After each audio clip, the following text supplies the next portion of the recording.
Hey y'all, Cat the Vet here. I just wanted to check in because I haven't been posting in a while because I got really scared because there was a lump on my boob. And I was like, oh my god, I have breast cancer. It's probably because I'm on HRT. It's probably because I'm on exogenous estrogen. It's probably because my high testosterone levels are causing me to get breast cancer. But it's not. And I didn't want to freak anybody out by it because I do that sometimes, I think, when I come on here and I'm like, I'm anxious. And then I'm like, oh no, there's an issue. And then there's not really an issue. It's all just normal. And I was sitting here freaking out for nothing. So I didn't want to do that. So I had a lump on my boob. And then I just went to the doctor. I just got back from the doctor today. I want to go ahead and share some information with you so that you don't freak out like I did. Fun fact, you're not likely to get breast cancer until you're old. Even if you started HRT. And when you should be getting checked for breast cancer is the same for trans women and cis women. Unless you're like over 40 when you start your HRT. That's what my doctor was saying. She was like, if you're under 40 and you've been on HRT for 5 years, then you get it checked out. But before that, no need to get, you're probably fine. Also, estrogen does not increase the risk of breast cancer. Fun fact.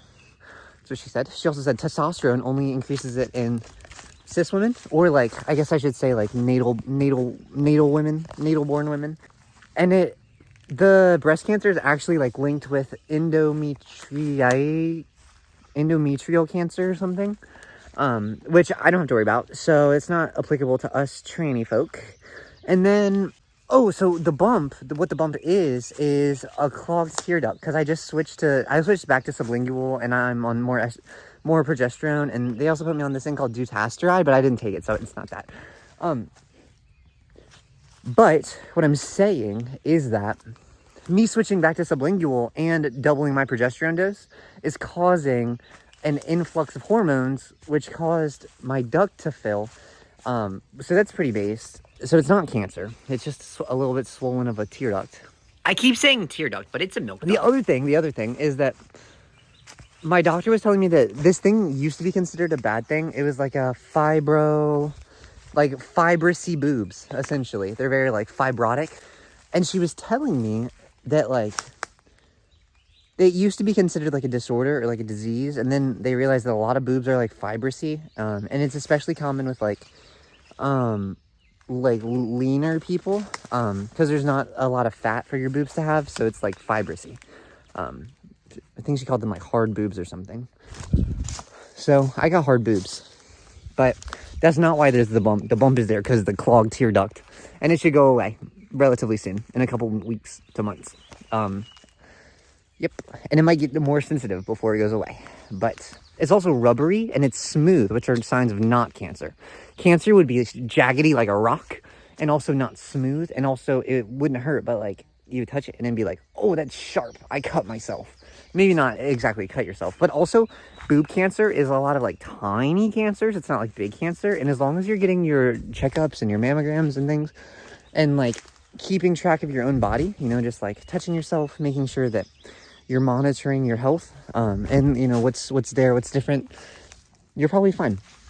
She was saying that, those cases where it's you went in and they got cancer everywhere and they didn't realize it's because they didn't go to the doctor, or because they felt like something might be wrong, so they didn't go to the doctor because they didn't want something to be wrong. And I get that. And I'm not that kind of person. I'm over anxious. So I'm gonna go in when I got a clogged tear duct because I think I got cancer. So I'm safe. That's what she essentially was saying. Anyways, I hope you're able to not freak out if you found this, because I am gonna title it something clickbaity like MTF, bump on my boob. I'm freaking out. Is it cancer? Gotta make it clickbaity. So sorry if you got clickbaited in here, but hopefully you enjoyed the information. Yep, that's all I got, I think. So I love you, and goodbye. Oh my gosh, I also want to tell you this really short story, because I don't know, this is my video, my channel, and I can do what I want. I make the rules. My doctor, if you have a trans supportive doctor, honestly, you might as well go in and get it looked at for the lump, because after I got it looked at, and I was freaking out, and I was then I did the research and the testosterone. She's used to this, though, because this is just kind of the patient that I am, is I go in, anxious, she calms me down, because I'm freaking out over nothing. Anyways, so she was saying that it's super common to feel something on your boob and then freak out and be oh my god, is it cancer, am I dying? And then go to the doctor. And she was saying that if there was a punch card for womanhood, that would be on the punch card for womanhood. And then she stamped in the air for me. She's here. So I got my punch card stamped. So if you're here because you're freaking out, I don't know if I have the authority to pass on this stamp, but shh, they don't know I know this trick.